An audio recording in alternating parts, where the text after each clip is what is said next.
First at 5. From the University of Florida's College of Journalism and Communications, you're watching WUFT News. Drug deaths in Florida have declined. That's according to Attorney General Ashley Moody. This is WFT's First at 5. I'm Sarah Howard. And I'm Kade Sowers. Moody also announced Florida leads the country with the amount of fentanyl seizures. WFT's Bianca Smith is live in the studio with more from a local doctor about combating the crisis here at home. According to the Florida Department of Law Enforcement Medical Examiner, in 2022, there were 77 fentanyl-related deaths in Gainesville. In the first half of 2023, 34 fentanyl-related deaths. The state says one life is one life too many. Marion County Sheriff's Office seized $3.3 million worth of narcotics last year. 4.5 kilos of fentanyl included in the bust. Director of the Unified Drug Enforcement Strike Team, Jason Douglas, made it the team's mission to reduce drug trafficking. The biggest problem that we deal with right now is that it's the most potent opioid that we have on the streets right now. Authorities say fentanyl is the #1 cause of opioid deaths in the area. Dr. Kent Mathias is the unit director for the dual diagnosis unit at the University of Florida Psychiatric Hospital. He says fentanyl is 50 times stronger than morphine. It's like playing Russian roulette. Most people don't want to play that game. Dr. Mathias says the drug has been an issue since 2015. There's really not any other opiates on the street right now. It's mostly all fentanyl because it's so easy to get and it's so cheap. The total drug-related deaths in Florida declined 7% last year. State Attorney General Ashley Moody says Florida leads the nation in fentanyl seizure operations with over 2,000. While that gives us reason to be optimistic, we are still seeing thousands of Floridians dying in a short amount of time to overdose. And even though Moody wants no deaths overall, her office credits law enforcement and addiction resources to the decline. The state wants to remind Floridians that naloxone is an over-the-counter medication that counteracts fentanyl. Live in the newsroom, Bianca Smith, WUFT News. A life-threatening heat wave is blanketing parts of the Midwest and South into Texas, where more than 1 million customers remain without power in the wake of Hurricane Beryl. And as Laura Aguirre reports, the former hurricane is now threatening the Midwest and Northwest with tornadoes and flooding. A harsh reality facing well over 1 million people in Texas, still without power after a devastating hit from what was Hurricane Beryl Monday. Searing in temperatures reaching the triple digits in several places. Local energy officials are feeling the heat when pressed for a timeline on restoring power. Look, we live here, we work here, we have employees that don't have power as well. It's miserable. We're motivated to get people back on as quickly as possible. The life-threatening heat wave is also scorching most of the western U.S. for another day Wednesday. In Washington state, broiling concrete roadways are expanding. When it expands, it kind of starts to put pressure on each other, so you could create more friction, and then one tends to pop. We haven't got a lot of suspension. For farmers hauling goods by tractor, buckling roads are more than just bumpy. You kind of get a lot of movement, and there's a lot of product flying around and things getting broken. The U.S. Coast Guard flew into action over the Rogue River Trail in southern Oregon Tuesday after a legally blind hiker was overcome by heat exhaustion. Both he and his dog were rescued safely. From heat to the threat of flooding and possible tornadoes in the Midwest and Northeast as remnants of Storm Beryl wash across several states from Missouri to Maine into Thursday morning. Beryl washed over the Ohio Valley overnight, leaving a number of home and business owners there, much like parts of the Gulf Coast, facing a long recovery. I'm Laura Aguirre reporting. Florida is also seeing its fair share of hot days. Some parts of the state, like South Florida, saw heat index values as high as 107. UF forecaster Desiree Waters is tracking the heat and how soon we could see some relief. Yeah, currently here in Gainesville, we're at 89 degrees. Ocala at 87 and the Villages at 85. But let's take a look back at Texas. They are currently at a heat advisory until 9 p.m. As you can see in Houston and the surrounding counties, they are still getting up to temperatures in the triple digits. Houston at 99, League City at 100, and even other areas, San Antonio at 101. And back here in Gainesville, we're going to be coming up talking about increased rain chances, high heat, and tropical outlook, and what a storm on the outside of Florida could be forming next. Tampa Bay Rays shortstop Wander Franco's legal troubles have continued to pile up in the past week. WUFT's Jack Meyer is live in the studio with more on what's next for the MLB star. The once promising Tampa Bay prospect now faces accusations of human trafficking in addition to sexual abuse and exploitation charges. Franco was originally placed on Major League Baseball administrative leave last August following reports that the Tampa Bay shortstop had allegedly engaged in a relationship with a 14-year-old girl. According to Dominican Republic prosecutors, Franco paid off the girl's mother with cash and numerous gifts in exchange for her consent in the relationship. Franco's administrative leave is set to expire on July 14th, but as the league continues its own investigation into the matter, the expectation remains that the period will be extended. If convicted, Franco faces up to 20 years in prison. Franco had previously agreed to an 11-year, $182 million contract with Tampa Bay in November 2021, but as of right now, it appears that the former top prospect in all of baseball has played his final game for the Rays. In the studio, Jack Meyer, WUFT Sports. The City of Gainesville's Transportation Department was just given more than $26 million in grant funding. It's RTS's largest single federal grant according to city leaders. It was awarded by the Federal Transit Administration. More than $21 million will go towards the purchase of full-size hybrid electric buses. The remaining funding will be used to build the city's first solar generating facility at RTS headquarters. We're told the award must specifically be used for modernizing public transportation systems and cannot go towards operating or administrative costs. Since 2019, the University of Florida Veterans and Service Members Legal Clinic has represented veterans around the country seeking disability compensation. A $200,000 grant from Philip Morris International announced last month will allow the clinic to expand its reach and improve its services. The grant is the clinic's first source of external funding. The clinic's director, Judy Clausen, said the funding will allow the clinic to hire more staffing, pay for veterans' medical reports, and make the program sustainable long after she retires. In addition to helping veterans seeking disability compensation, the clinic represents clients looking to upgrade their dishonorable discharge status. Clausen, a veteran herself, says that the veterans benefit from more than just the monetary compensation. Recognition from the government is important to them as well. Not only does the compensation mean a lot to the veteran, but that acknowledgement from the government that it was the military service that caused it, I think means something to the veterans. The clinic has already helped veterans recover millions of dollars in compensation since its founding in 2019. Coming up next when First at 5 returns, the manslaughter trial against actor Alec Baldwin is underway. Why his attorneys say the actor shouldn't be prosecuted. And an uptick in travel, the steps Congress is taking to make sure TSA agents can handle the growing volume of airport passengers.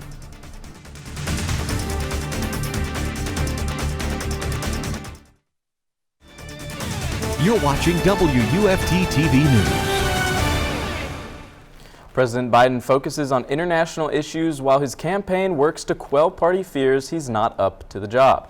And while many House Democrats appear to accept the president is staying in the race, some Senate Democrats are now voicing concern. Meanwhile, former President Trump teases his VP pick and ups the attack on Vice President Harris. NBC's Alice Barr has the details. President Biden tackling two fronts today: foreign policy at the NATO summit, where member countries are pledging a new commitment to invest more in defense production. We can and will defend every inch of NATO territory. That after meeting with labor union leaders. We're going to grow the economy. Long a key source of his support. And I think of you as my domestic NATO. The president looking for political cover amid lingering doubts over his future. Former House Speaker Nancy Pelosi today stopping short of saying he should stay in the race. It's up to the president to decide if he is going to run. That despite the president repeatedly and forcefully saying he is running. A Pelosi spokesman later adding she fully supports what the president decides and that it's time to focus on the harm of a potential second Trump presidency, precisely why other Democrats are raising the alarm. Donald Trump is on track, I think, to win this election and maybe win it by a landslide and take with him the Senate and the House. In a New York Times essay, actor George Clooney urging Democrats to get behind a new nominee, just weeks after co-hosting a major Biden fundraiser, writing, "It's devastating to say it, but the Joe Biden I was with 3 weeks ago was not the Biden of 2010 or 2020. He was the same man we all witnessed at the debate." And as many Democrats come to the president's defense. I support President Biden. He has been an excellent president. Former President Trump turning his firepower on Vice President Kamala Harris. Because we are going to beat any one of them. As he prepares to announce his own running mate. In Washington, Alice Barr, NBC News. And opening statements are underway today in the Alec Baldwin manslaughter trial for the Rust movie shooting. Baldwin is charged with involuntary manslaughter for his role in the 2021 accident that involved the fatal shooting of the film cinematographer Helena Hutchins. The movie's director, Joel Souza, was also injured. Baldwin faces up to 18 months in prison if convicted, and jury selection took place Tuesday in the courtroom of Santa Fe County District Court with Judge Mary Merlot Sommer. There are 11 women and 5 men, as well as 4 alternates. Baldwin's defense attorneys have not yet said whether the actor will testify. The U.S. aviation workforce is handling a record amount of travelers and is raising questions from leaders about if TSA agents can keep up. A House subcommittee is looking at new federal provisions aimed at boosting recruitment and retention in aviation industry. Karen Kaifa looks at the air travel landscape for the rest of the summer and beyond. Demand for U.S. air travel is soaring. 8 or 9 of the 10 busiest travel days ever have occurred since May 23rd of this year. As passenger volume has rebounded from the COVID-19 pandemic, the number of essential aviation workers has lagged. One of the biggest challenges we have right now is with ATC, air traffic control, and the controllers. On Wednesday, aviation experts joined a House Aviation Subcommittee to discuss how to implement safety and staffing provisions in the Federal Aviation Administration Reauthorization Act signed by President Joe Biden in May. That includes filling 3,000 vacancies among the nation's air traffic controllers. Shortage of these vital members of the workforce have resulted in subpar experiences across the ecosystem of aviation. The panel also highlighted obstacles for the next generation of pilots, especially training costs. We need additional assistance filling in pay gaps, and students need assistance in funding their dreams of flight. Kade Nastro of the travel website Going says despite the convergence of lingering staffing shortfalls versus heavy passenger traffic, air travel fared well during the busy July 4th stretch. Coming out of one of the busiest time periods that we've seen on record, July 4th, and not seeing any mass cancellations or really significant delays by the airlines is a good sign that airlines are actually keeping pace. But lawmakers planning for future stresses on the system. This is just going to grow greater and greater as passenger volume keeps climbing. In Washington, I'm Karen Kaifa. That was Karen Kaifa reporting. TSA said that this travel season will be the busiest on record. Scattered thunderstorms around north central Florida this evening, but just off the shore, there is some storms that the National Hurricane Center could be our next hurricane. Your forecast next.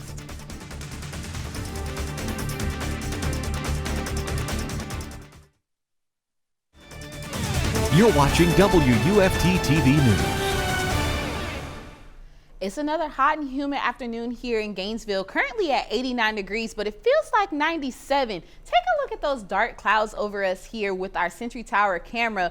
We're going to talk about what our temperatures are. Let's look at a satellite now. We have some activity going on already here off the coast of Florida, but we're also going to get into what's happening here in Alachua County. There's a couple of sprinkles already happening in the Keystone Heights area, but we're going to take a look here at the Florida-Georgia line. There's a lot of activity already happening in Live Oak, in Lake City, and also over here in Lottie and Stark area as well. The National Hurricane Center is tracking some scattered storms that could potentially move into something else. It could form, but there is only about a 10% chance that it could form into some type of tropical depression. But we're going to keep our eye on it. It's valid through about Wednesday, July 17th. And now we're going to take a look here. It is still really warm here in Gainesville at 88. Ocala in the Villages are 87 and 86. Live Oak and Lake City a little bit lower just because they're already experiencing some rain over there.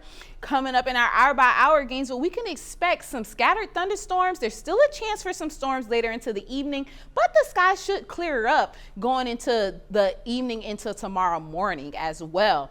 Our future track, we have some activity that is potentially going to happen here and up in the Jacksonville area as well in Tallahassee. But going into Wednesday night, late tonight and then tomorrow, some of those storms are going to hang on a bit and they're going to kind of come a little bit over to us in Gainesville and Alachua County.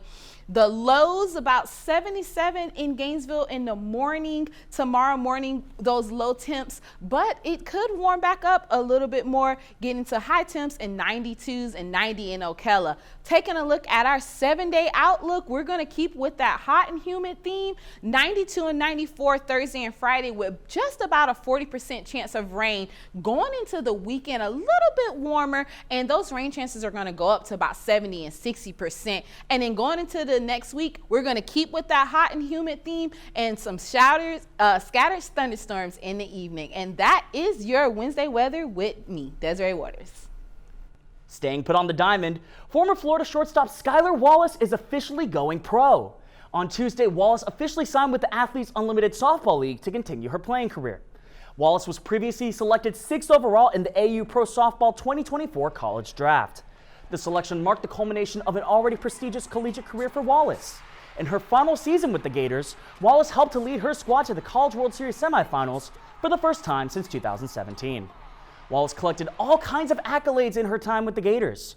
After transferring over from Alabama in her sophomore year, Wallace set program records for Florida in single-season batting average, slugging percentage, and on-base percentage. Wallace also earned all SEC first-team honors and was named an All-American in all 3 of her seasons with the Gators. Now, just because we're in the midst of July doesn't mean there's any shortage of action on the hardwood. The NBA's Summer League slate is in full effect with multiple former Gators set to take to the court on the West Coast tonight. Kicking things off in the California Summer League, the Miami Heat will take on the Los Angeles Lakers at 7 p.m. Eastern Time. Former Gator Colin Castleton is entering his 2nd season with the Lakers after signing a 2-way contract with the squad last summer. Meanwhile, Florida alum Zion Poland signed a 2-way contract of his own with Miami following the 2024 NBA Draft. After the matchup between the Heat and the Lakers, the Sacramento Kings will face off against the Golden State Warriors, with tip-off in that game set for 10 p.m. And finally, Boston Celtics All-Star Jason Tatum has officially been announced as the primary cover athlete for NBA 2K25. Tatum will appear on the cover of the game's standard edition, while NBA legend Vince Carter and 2-time WNBA MVP A'ja Wilson will grace special edition covers of their own. Well, Tatum's certainly an interesting pick, but Jack, I'm really curious to see who you think should be on the cover. Oh, don't even get me started on that. I mean, I understand Tatum, he's got some good hype around him, but I mean, come on. You got Jokic coming off an MVP. You got Nikola Jokic coming off an MVP. Jaylen Brown coming off Finals MVP. Anthony Edwards, one of the most electric playoff runs we've ever seen, but I don't know. That's just me. Before we go, one last check on the weather. Currently here in Gainesville, we're still getting some warm weather. Going into the weekend, we're going to warm up a little bit, and our rain chances are going up to 70 and 60%. And then going into next week, 93, and still keeping with that rain high of 70% chance of rain. Thanks for joining us. We're back here tomorrow for another edition of First at 5. But your North Central Florida news is always on at WUFT.org and on all of our social media platforms. Have a good night.